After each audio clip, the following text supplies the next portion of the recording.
Okay, so I'm going to share my screen. Let me know when you get my screen.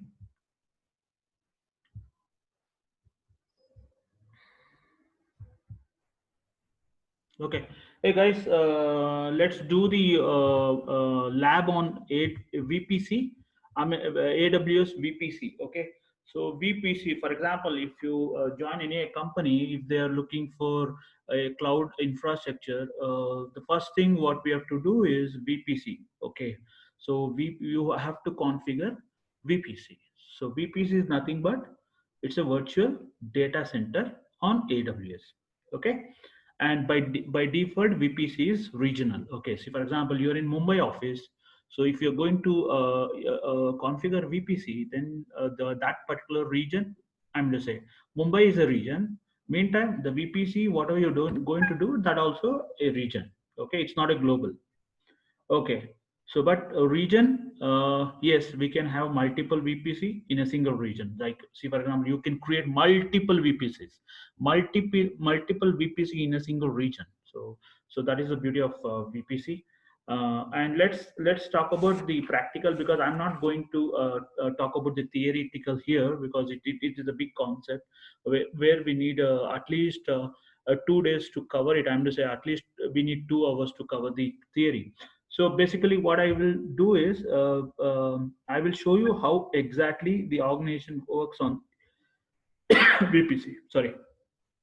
So the first thing is you can note it down, or you guys will have already. So basically, first thing is you have to create a VPC. Then it needs an internet gateway. So for example, once the VPC is created, you have to create internet gateway, and you have to attach to the created VPC.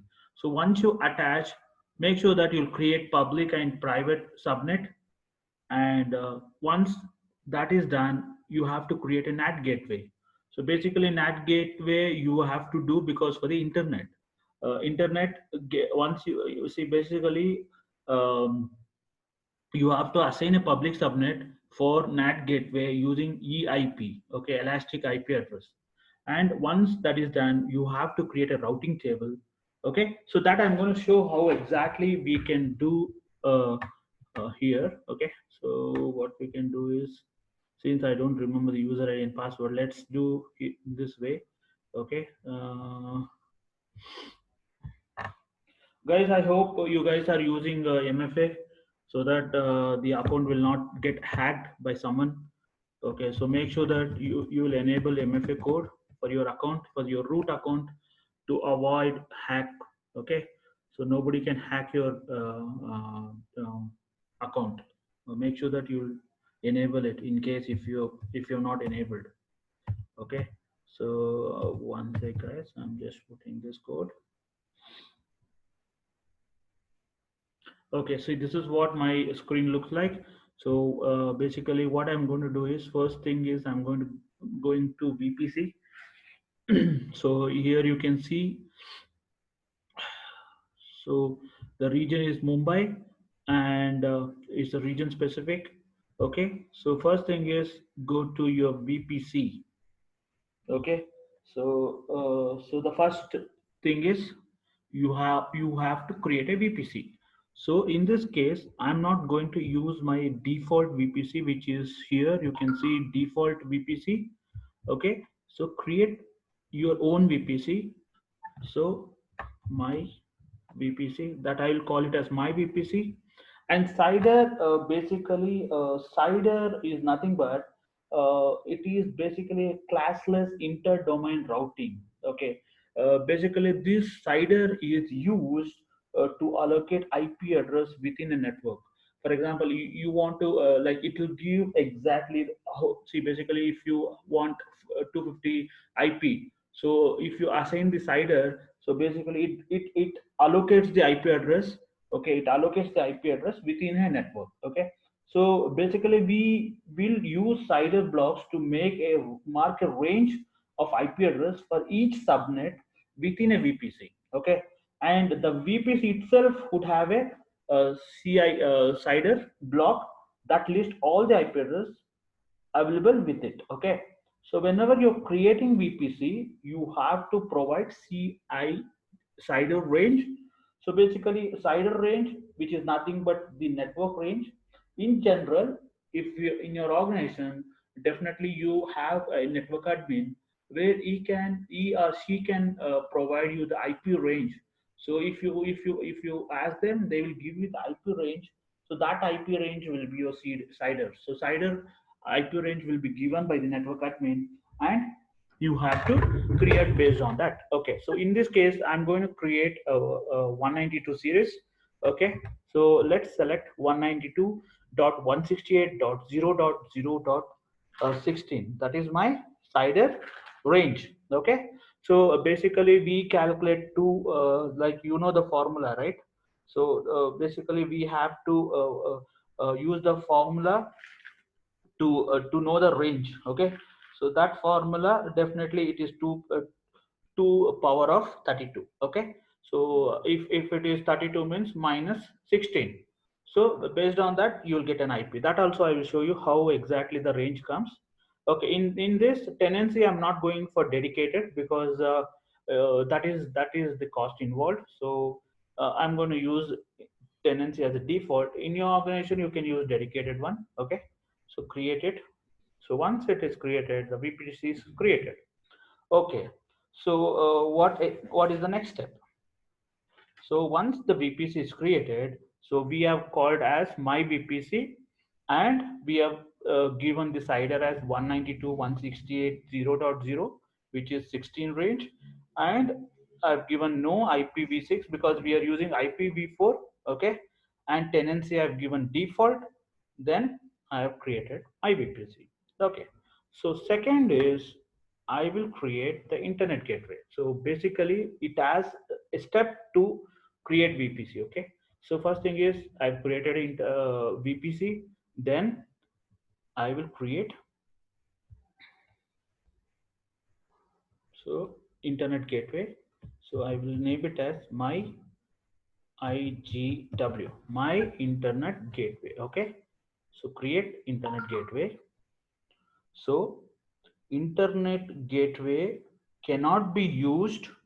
For example, you have created one internet gateway. Okay, that internet gateway only used for that particular VPC. You can't one internet gateway cannot be used for multiple VPC. For example, you have created internet gateway. Okay, you can't attach multiple VPC. No, you have to attach only a single VPC. Okay, and once you create the internet gateway, you have to attach to the instance. How to attach? So go to attach. Here, see, I've created a name as my VPC. Just click on that. Okay, and attach internet gateway. So what I did is I created VPC as my VPC, which you can see it here, and I've created an internet gateway. Then what I did, I attached that internet gateway to my VPC, which I've created a new one. Okay, so the first step is I've created a VPC, then I've assigned the CII CIDR. The next is I have created an internet gateway. Then I've attached that internet gateway to my VPC. Okay. The third step, you have to create a subnets. So we have subnets where public and private. Okay. So when you create a subnet for public and private, this is what the steps. By default, you can see 3 subnet. So South 1B, South 1A, South 1C. So in Mumbai region, a default VPC has 3 subnet. Okay. So that has taken CIDR is here. Okay. So what I'll do is I will go and create my own subnet, which is a new one, and I will call it as public subnet. And what I'll do is I will attach that to my VPC. This is my VPC, and availability zone I will select as 1A. Okay. So here is very important. So you have to assign a CIDR block which is we can use it as 192 168. Okay, so 1.0 slash 24. So I'm using this for my public subnet. Okay, so then create. So this is done. Now again I will go to create subnet because I need private also, right? So private subnet. Okay, so create as a private subnet, and again I will attach to my VPC which is created newly and let it be in 1B. So here CIDR I'm not going to give the same which I created for public. I will give as another CIDR called 192.168.2.0 and the range is 24. Okay, so create it. So don't worry about the range and all. Definitely your company admin will give, network admin will give the range, and the range you have to get it with the network admin. So basically the 24 range which I've given here is 251 IPs will be allocated. So 255, usually 256.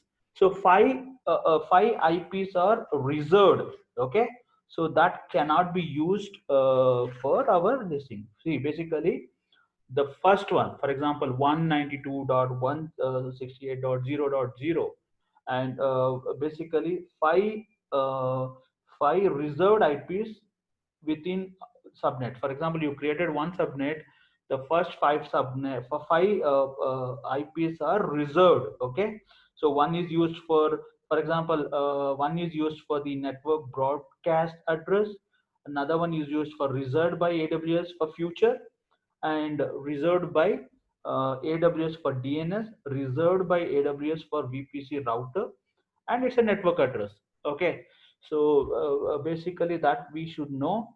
Basically, whatever the range you select, that range minus 5. So 5 is reserved for any CIDR, anything you select, either 172, 10 series or 192, 5 IPs are reserved. Okay. So what we did first is we created a VPC, then we created an internet gateway. Then what we did, we've created private subnet and public subnet. Now what we will do is we will create now route tables. So before route tables, you have to create a NAT gateway. Okay. So go to NAT gateway, create a NAT gateway, and you can call it as my NAT gateway. Okay. So here, basically, what you'll select, I will select as public subnet. Okay. So this theoretical, definitely on the next class I'm going to teach you what is public subnet, what is private subnet, why we will attach public subnet for NAT gateway. Okay, so that I will explain in details. Okay, so here basically for NAT you have to use a elastic IP which is allocated. Okay, so in this case I don't have it, so what I did is I have allocated elastic IP. Okay, so create NAT gate. Okay, so once the NAT gate is created, our next step is let's I will go for the older view so that the older view is really good actually. So let's go to NAT gateway. So the first one is I've created a VPC, and second step I've created an internet gateway, and third I've created subnets which is private and public subnet, and fourth I've created a NAT gateway. Fifth I'm going to say. So on the second, when I created the internet gateway, I have attached that internet gateway to my VPC. Okay, the one particular job is done. So next thing is I have created a subnet, private and public. Then I've created a NAT gateway. Now the next point is next is route tables. So by default, whenever you create an VPC, it will create a route table. Okay, here you can see. Okay, so we don't require that. Create a new route table. So first I will call it as, we can call it as public. Any, okay, so my VPC which I have attached it, and always make sure that you will attach the tag, because in your company where you will have lot of stuff, so uh, then you have to name it. Okay, so if you name, for example, one VPC you're using for one of the applications, so you can just mention public RT for that application, simple. So always tag is very important, and go and create another one which is private RT, and I will select my VPC which is created, and I will name it as private RT. Okay.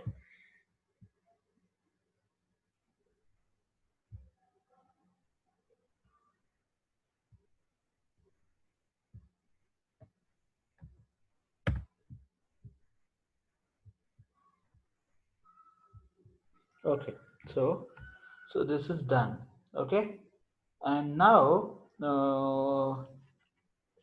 what we have to do is, we have created public RT and private RT. Okay. So go go to routes. So edit the routes, add the routes 0.0.0.0. So if it is public, okay, is that public? Yes, it is public, means you have to use NAT gateway. Sorry, internet gateway. Okay. So if it is private, definitely what is that? It is NAT gateway. So before that, so go to public RT and go to the subnet association. Okay, edit that, and I will make it as public subnet. Okay, save it. So I'm just going for the main subnet. Now I'll go to the private RT. I will edit the subnet. Then I will select private subnet. Okay, save it. Then routes, edit the routes, add the routes. So by default 0.00. What I have to do? I have to select NAT gateway, which is my NAT gateway. Create routes. Okay. So what else is missing? So this is what. Okay, so all the traffic what I did, I have routed to the network NAT gateway and save the routes, and I have associated private RT to my private subnet, public RT to my internet gateway, and public subnet. Okay, so this is what the architecture of VPC. Okay, so let's see, it's available, it's created. Okay, everything. So as a architect, make sure that everything is tagged in. So this is what my VPC, and what is the subnet. I've created two subnet, then I've created subnet. Okay, route table, if you see, okay, it is routed to, see, you can see the routed to, private subnet is routed to my NAT, public is routed to my internet gateway. So it means that you have done a proper architecture. Okay, now what we can do is,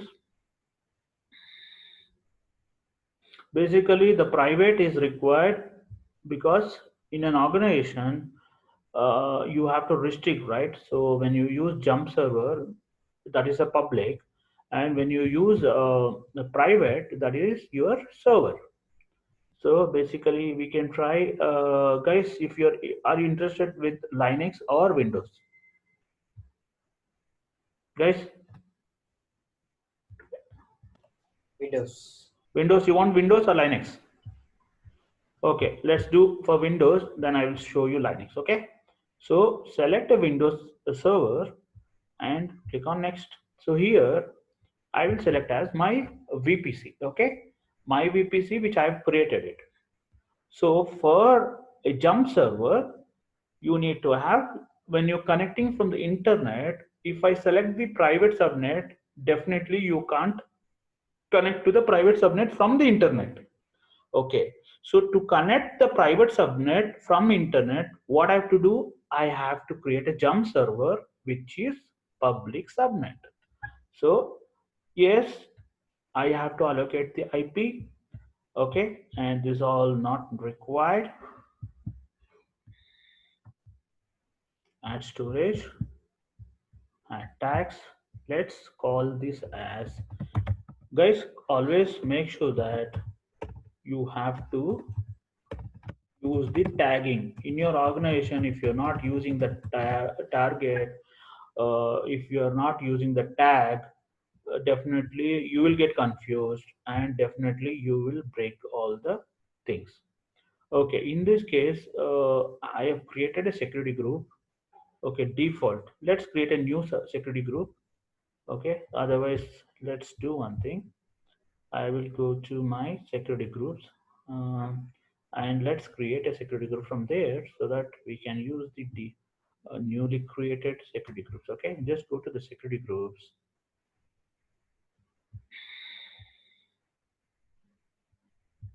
Create a security group. Uh, my own security group. Okay, here description you can just give whatever, and I can attach this VPC which is created. Okay, now the security group is created.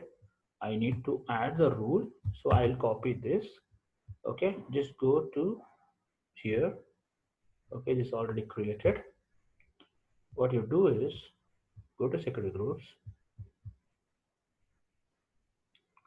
So edit inbound rules.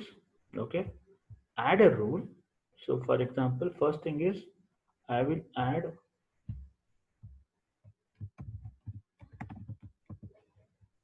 all traffic. So let it be custom. Then I'll put the ID of the default which I have created. Since we are doing for Windows, I need to add the RDP port. Let's go for my IP and save the rules. So I have created a security group. I have given the permission. So now let's go to my EC2.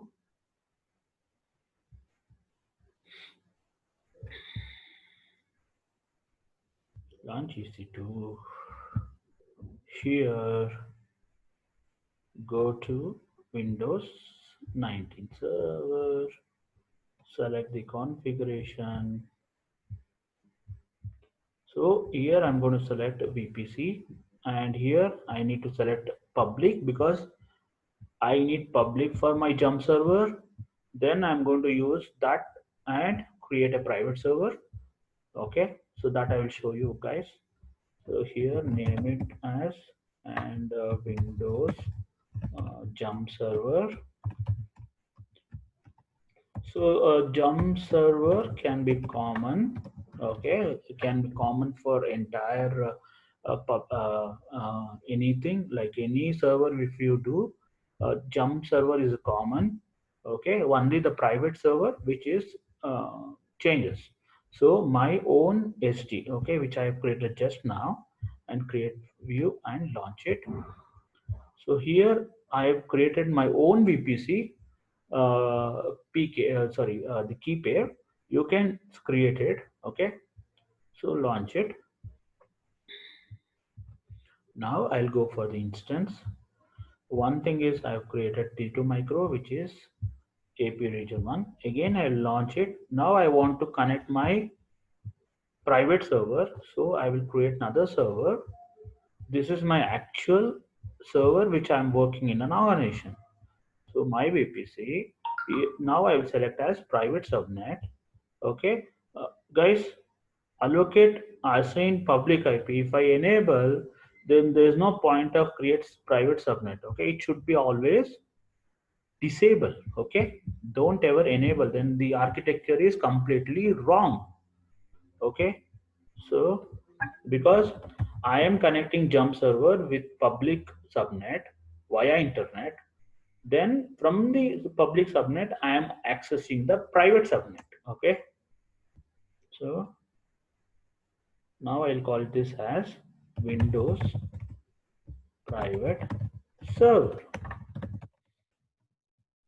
Click on configure security group. You can tag the same security group which we have created. Launch it. Click on launch, and I'll select as my VPC. Select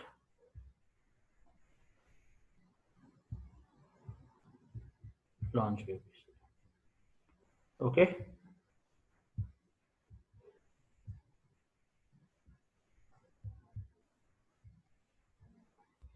So now go to view instance. Venkatesh, you are not there in the call? Yuvraj? Yes, Guruji, tell me. Okay. Venkatesh is I'm not there. there. I think, yeah, Venus is not there.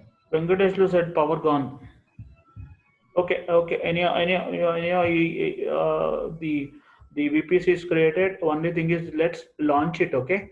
So we will see whether we are able to launch it, and I will show you how to connect it. Okay. So up to here, any doubt, Yuvraj? No, I clear.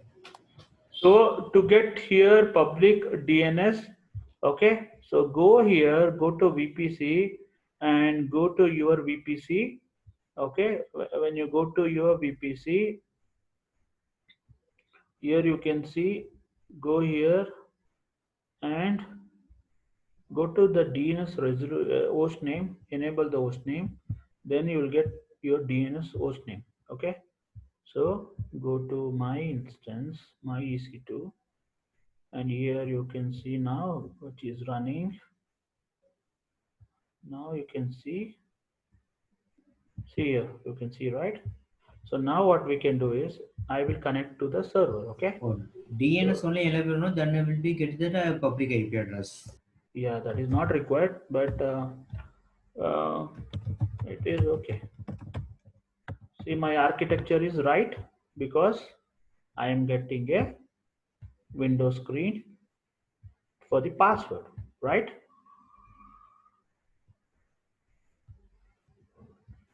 So where is that PEM file? PEM file. Decrypt the PEM file. You'll get the password. Now,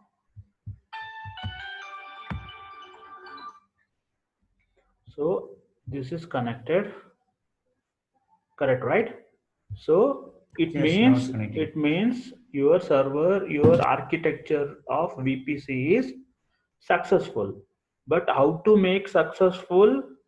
We have to connect from jump server to my private server. Okay. So that is where you will see whether your server is connecting or not. Okay. So let it initiate. Okay, it is already done. What you do now is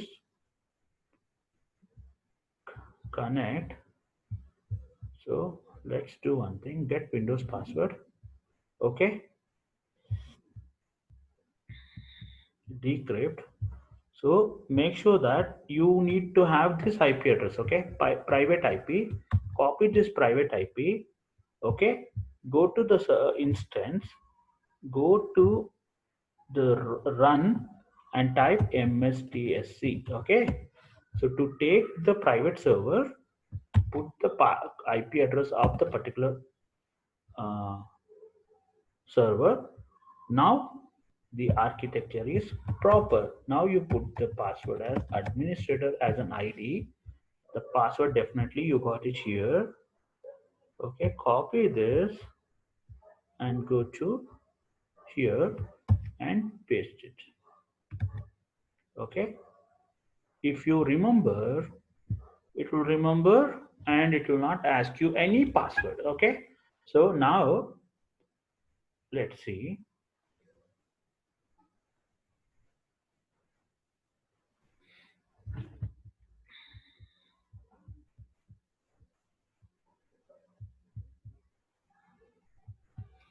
See, Yuvraj, this is what Yes, the Guruji. private server.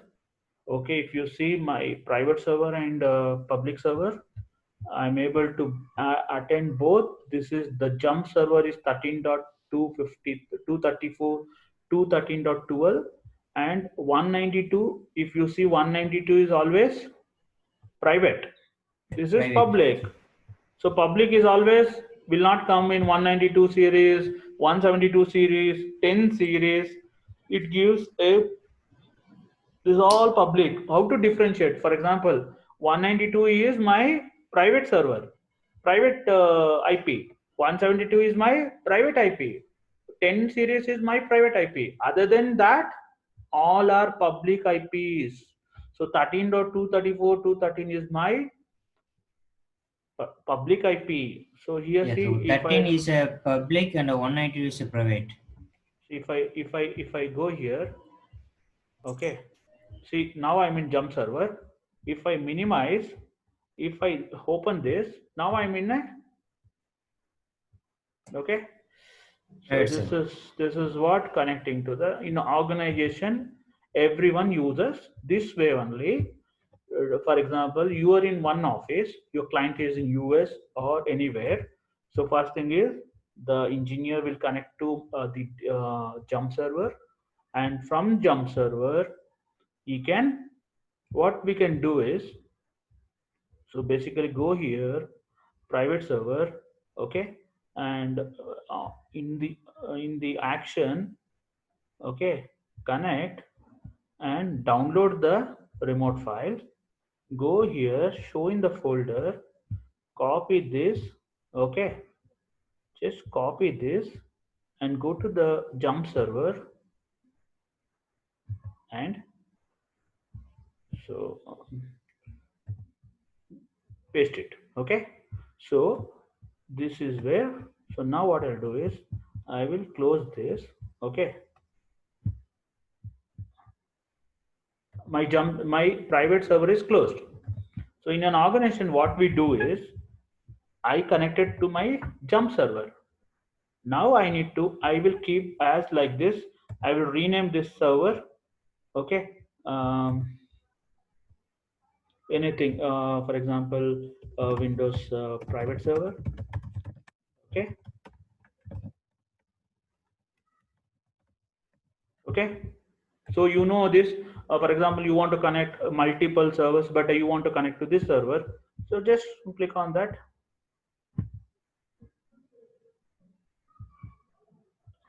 It will connect directly.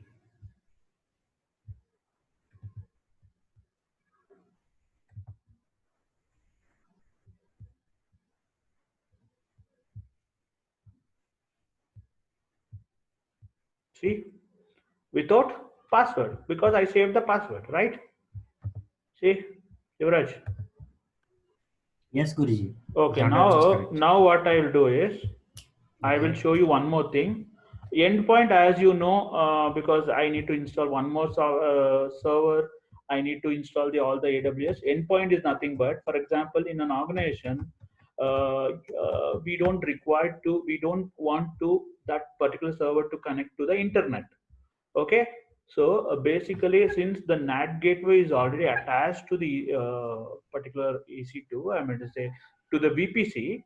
Okay, so what I'll do is now I will show you one thing, which I will go to my NAT gateway.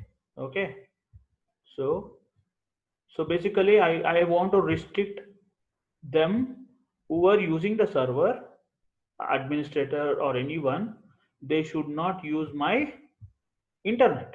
So the internet should be restricted, right? So Yes, correct. what you do is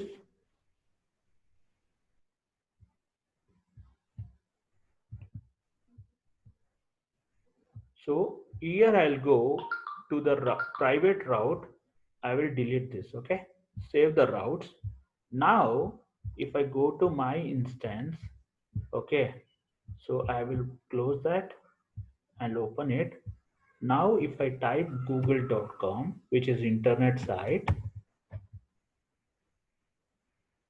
It should not work. If it worked, it is a problem of your configuration.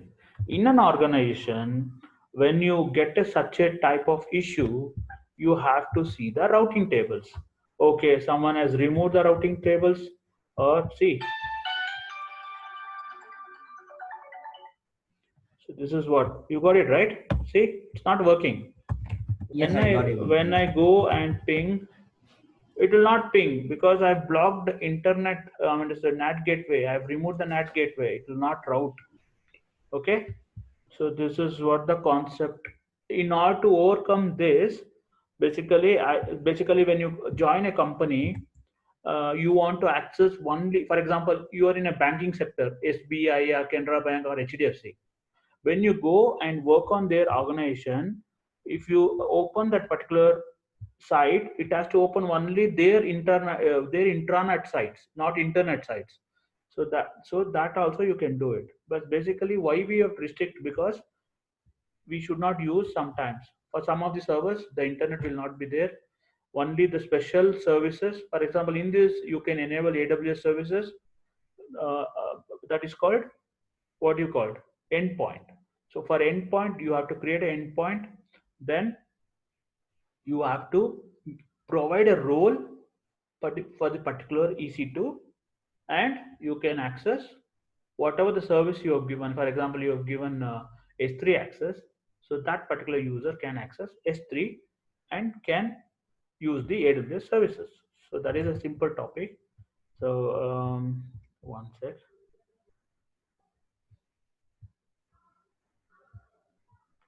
So hope you are happy with the support, what the recording is, what the class is. I hope you're happy with the session, Yuvraj. Yes, Guja, I'm really happy that I understand So that you VPC understand concept. your Explanations.